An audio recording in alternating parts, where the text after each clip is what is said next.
Kaugnay pa rin po ng napakainit na panahon, makakapanayam natin live ngayong gabi sa 24 oras si Ginoong Chris Perez, ang weather forecaster ng Pag-asa. Magandang gabi po, Ginoong Perez. Magandang gabi rin, Mike. Opo, ano ba ang mangyayari? Lalo pang iinit ayon sa ilang mga impormasyon na lumalabas ngayon. Totoo ba ito, Mr. Perez? Mike, mga ina-expect po natin sa susunod na 2 hanggang 3 araw dito sa Metro Manila, ang maximum temperature maglalaro po sa around 35 to 36 degrees Celsius. At tama po sila. Habang hindi pa natatapos itong buwan ng Abril at hindi pa dumarating yung buwan ng Mayo, asahan po natin na posible pa rin po tayo makaranas ng mainit na panahon sa mga darating pa pong araw. Wala ba kayo nakikitang posibilidad na makaranas tayo ng pag-ulan, Mr. Perez? Sa ngayon po, hindi po natin naasahan within the next 24 hours at sa mga darating na araw, kung mag-ulan man po dito sa Metro Manila, ay yung mga isolated rain showers or thunderstorms lang po yung inaasahan natin. Sa iba naman po bahagi ng Pilipinas, ang ulan. Ganon din po ang inaasahan natin dahil sa kasalukuyan ay naapektuhan tayo ng ridge of high pressure area. So basically yung buong bansa, mga pulo-pulo lamang na pag-ulan o pagkidlat at pagkulog sa hapon o gabi yung inaasahan natin sa susunod na 24 na oras, Mike. May nakikita ba ko yung posibilidad na magkaroon ng tinatawag na heat wave, yung papalo yung temperatura hanggang 39 degrees Celsius? Una-unahan niyang pagkakataong mangyayari sa ating bansa kung matutuloy po yan. May posibilidad ba sa puntong ito, Mr. Perez? Sa ngayon po, maliit ang chance na makaranas tayo ng heat wave sapagkat all throughout the year, halos parehas po yung antas ng temperatura na natatanggap ng Pilipinas dahil nasa lokasyon po tayo na tropical area dito sa mundo. Kumbaga, yung sinag po ng araw, yung solar radiation, halos parehas po yung amount na nare-receive ng ating bansa sa buong taon. Hindi po tulad sa mga ibang bansa na meron pong malaking temperature variation, lalong-lalo na yung mga tinatawag natin na sa higher latitudes na mga bansa. Opo, panguling tanong na po, konting pampalamig man lang sa ating nararamdamang init. Mr. Perez, masasabi naman natin sa puntong ito kung kailan naman tayo mag-uumpisa makaranas ng hindi ganong kainit na panahon at medyo mag-uumpisa na medyo maging makulimlim-kulimlim at medyo mag-uulan ng konti. Hindi naman kalakasan na makakandabaha-baha tayo, Mr. Perez. Sa ngayon nga po, yung inaasahan natin, patuloy tayong posibleng makaranas ng mainit at malinsangang panahon within the next 3 to 4 days. At yung mga pag-ulan lamang po, isolated cases lamang po at hindi po malawakan. Ang ibig ko po sabihin, hanggang kailan tatagal itong ganitong klaseng temperatura? Within the next 3 to 4 days nga, Mike, asahan natin. From 35 to 36 degrees Celsius, posibleng maranasan dito sa Metro Manila. At syempre, may mga variation din, bagamat matataas pa rin ang antas ng temperatura. Yung inaasahan natin sa nakararaming bahagi ng ating bansa. So sinasabi nyo, pagkatapos sa 3-4 na araw, pwedeng bumaba ang temperatura? Ganun ba yan? Sa ngayon po, hindi pa rin po natin naasahan na bababa yung antas ng temperatura unless magkakaroon po tayo ng mga large-scale weather systems na posibleng magpaulan. Pero yung nakikita po nating senaryo, patuloy po tayong maapektuhan ng ridge of high pressure area, wala pong bagyo na makakapekto sa anumang bahagi ng ating bansa. Kaya posible pa rin po tayo makaranas ng mga mainit at malinsangang araw beyond the 3 to 4 day period po. Maraming salamat. Magandang gabi po sa inyo, Ginoong Chris Perez, weather forecaster ng Pag-asa. Kinumpirma ng Agriculture Department ng Bansang Amerika na isang baka sa California ang natuklasang may mad cow disease. Pero tinitiyak nila na sinira nila ang laman ng naturang baka at walang bahagi nito ang nakalusot sa merkado. Gayunpaman, nagtaas na ng alerto laban sa karneng galing sa Amerika ang ilan sa ating mga karatig bansa gaya ng Japan, South Korea at Taiwan.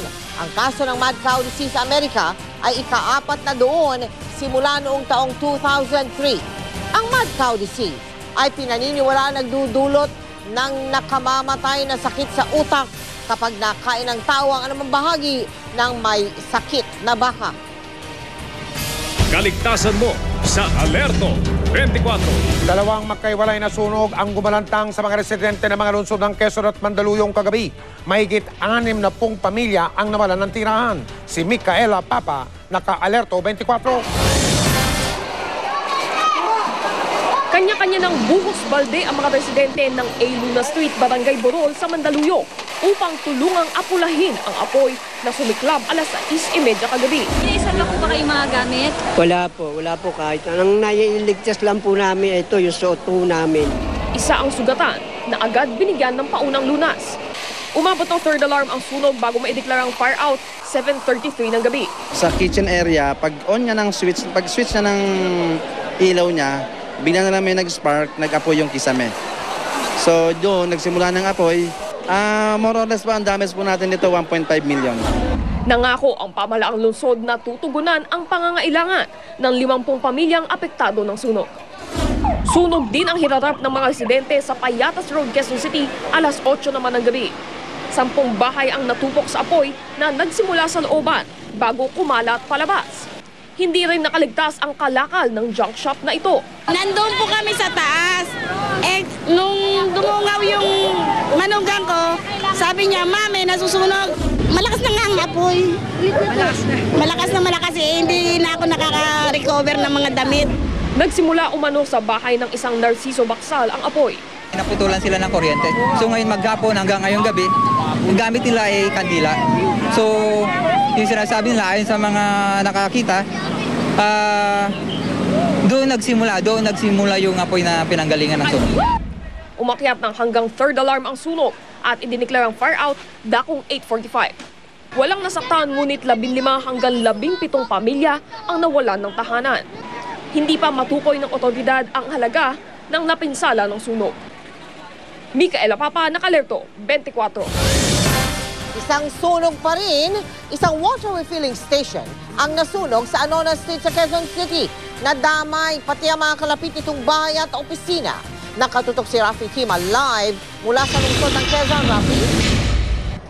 Mel, mahigit isang oras ding tumagal ang sunog sa isang establishmento rito sa Anonas Street na umabot ng 5th alarm. Lubhang napakakapal ng usok kanina kaya itinas nila ito sa ikalimang alarma, bagamat hindi naman kumalat ang apoy. Makapal ang usok na lumalabas mula sa water refilling station na ito at katabing law office sa kasagsagan ng sunog, ang ika-68 sunog na naitala ngayong buwan sa Quezon City. Dahil mabilis na itinasa ikalimang alarma ang sunog, humigit kumulang 20 fire trucks ang agad rumisponde. Pero maya't maya napapatras sa mga bumbero dahil sa kapal ng usok.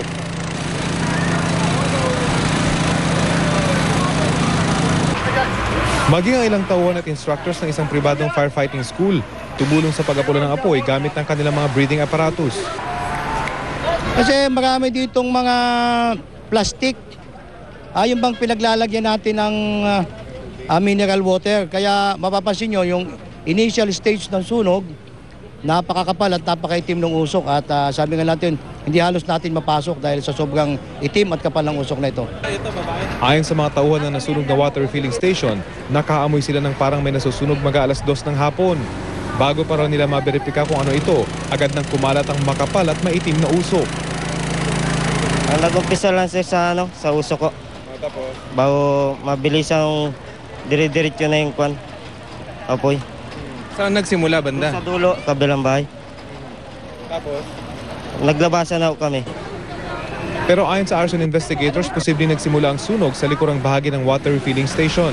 Ang 8 bahay sa likurang bahagi ng establishmento, bahagyang nadamay ang mga bubong. Sa initial investigation ng Bureau of Fire Protection, ang sunog ay nagsimula sa back portion ng water refilling station at ng law office. So hindi pa natin masigurado kung ano yung cause of fire dahil unang-una napakapal pa ng usok. Sa kabuuan, umabot sa 2 milyong piso ang nasira sa nangyaring sunog. Dahil sa maagap na pagdating ng mga bumbero, hindi na nadamay ang isang hardware store na nasa unang palapag ng katabing gusali. Paalala ng Quezon City Fire Department, bukod sa electrical wiring ng inyong appliances, siguruhin maayos ang imbaka ng mga kagamitan ng mga establishmento at tiyaking hindi ito pagmumula ng sunog. 2 bumbero may lang nagtamo ng minor injuries pero mga maliliit na paso lang sa kamay at noo ang kanilang tinamo at wala namang naiulat na malubhang nasaktan sa insidente. Buling paalala nga ng Quezon City Fire Department, mahaba-haba pa ang tag-init kaya naman dapat alerto pa rin ang lahat laban sa sunog at sa mga posibleng pagmula nito. Mel? Pero Rafi, kung maalala ko, hindi ba kautusan yan, ordinansa yan, ang lahat ng establishmento kailangan may kanya-kanyang fire extinguisher. Meron ba yung nasunog na water refilling station na yan, Rafi? Sa ating pakikipagpanayam kanina, Mel, dun sa Katiwala, dito sa water refilling station ay napakabilis ngang kumapal ng usok at isa lamang yung lagusan nitong water refilling station na ito. Ito sa harapan lamang. Kaya nung kumapal agad yung usok ay wala na raw silang nagawa kundi lumabas na lamang dahil wala na raw silang makita dahil sa kapal nga ng usok. Pero kung meron ba silang fire extinguisher ay sinabi na ito meron namang naka-standby pero nasa may bandang gitna lamang daw itong water refilling station kung kaya hindi na nakuha at lumabas na kaagad itong mga tauhan ng water refilling station dahil wala na talaga silang makita at hindi na sila makahinga dahil sa kapal ng usok, Mel. Pero natuklasan ba, Rafi, kung saan talaga nagmula yung sunog? Alam na ba? Come again, Mel? Alam na ba kung saan talaga nagmula yung sunog? Yung usok, di ba? Sabi nila, hanggang kanina, Mel, ay hindi pa nila ma-determine kung saan ang galing yung apoy at yung makapal na usok. Pero ang sinasabi ng fire marshal natin nakausap kanina ay posibleng doon sa mga plastic na nakaimbak doon sa likuran kung kaya't makapal at maitim yung usok. At dahil kulob yung lugar, ay talagang naipon yung makapal na usok. Pero ang sinabi nga nung katiwala ay nanggaling daw sa kabilang bahay, sa kabilang bakod. Pero yan ay i-determine pa ng mga arson investigators ng Quezon City Fire Department, Mel. Maraming salamat sa iyo, Rafi Tima. Posibleng hindi raw galing sa baril ng pulis ang balang tumama at nakapatay sa isang residente ng Silverio Compound sa Parañaque. Base sa pagsisiyasat ng mga otoridad, ang balang pumatay sa biktima ay posibleng galing daw sa isang 9mm o kalibre 38 na revolver. Yan ang tinutukan ni Tricia Safra. Huwag daw isisi lahat sa pulisya ang karahasan at trahedya sa madugong demolisyon sa Silverio Compound sa Sucat, Parañaque nitong Lunes. Giit ni Interior and Local Government Secretary Jesse Robredo, hindi pulis ang nag-umpisa ng gulo. Lumalabas din daw sa investigasyon nila, hindi na mga pulis ang armado ng baril. At ang balang kumitil sa 19 anyos na si Arnel Leonor, maaaring galing pa sa kapwa niya taga Silverio Compound. Isang nagngangalang Victor Etrata, taga Silverio Compound. Pinarafin test ho siya kahapon, positive siya sa powder burns. Hindi ho natin sinasarhan na nanggaling sa pulis, pero palagay ko malinaw ho yung conclusion na siguradong sa pulis. Sa autopsy na inilabas ng National Bureau of Investigation o NBI, tumagos ang balang tumama sa ulo ng biktima. Pumasok ang bala sa kaliwang bahagi ng noo at lumabas sa likurang bahagi. Tumutugma raw ang mga sukat ng tumamang bala sa 9mm o 38 caliber na baril at imposibleng galing daw sa isang Armalite gaya ng M16 na lumilikha raw ng entry wound na 0.6 cm lang na sukat anuman ang distansya. Ang may mga armas ho talaga doon yung SWAT. Ang standard issue ng SWAT, M16. Ayon pa sa NBI, halos magkasing level ang entry wound at exit wound. Pagtama raw kasi sa buto ng bala, tumalbog pa ito bago dumiretso pa loob ng ulo at lumabas sa likod. Ibig sabihin, maaaring nasa harapan daw ng biktima ang gunman at maaaring nakita pa niya raw ito bago siya binaril. Posible rin daw na mas maliit din ang suspect sa biktima na may taas na 5'6" o di kaya naman ay nakababa ng konti ang baril nang ito iputok. Kasi nandito sa left side. So the victim must have been in front, right in front of the victim, the assailant, holding the gun. Pero duda rito si Bayan Secretary General Renato Reyes. Very suspicious itong circumstansyang ito at ang tingin namin dyan, baka gamitin yan para po isisisi dun sa mga residente na sila ang nagpaputok ng baril, sila ang posibleng nakapatay. Panawagan ngayon ng grupong bayan, magkaroon ng isang hiwalay na ballistics at forensics exam na hindi mababahira ng anumang duda na posibleng pagtakpan ang mga naging paglabag ng mga otoridad sa Silverio Compound demolition. Ang Commission on Human Rights nagsasagawa na rin ng sariling investigasyon. Pero sa ngayon daw, mahirap bigyang katwiran ang paggamit ng baril ng mga rumeresponding pulis sa mga sitwasyong gaya ng nangyari sa Silverio Compound. Saang sitwasyon lang pwedeng ma-justify ang paggamit na ng baril ng police person kung sakaling demolition ito at may nangyayari? Wala. Wala as in wala from our end. Well, it is a police matter, no? Na yung magbabarila na war zone na nga. Pero I doubt if they should do that. Huh? All they have to do is neutralize yung kabila and hulihin. Yung iba nahuli pero pinukpok pa nila. That is wrong. Tricia Safra, nakatutok, 24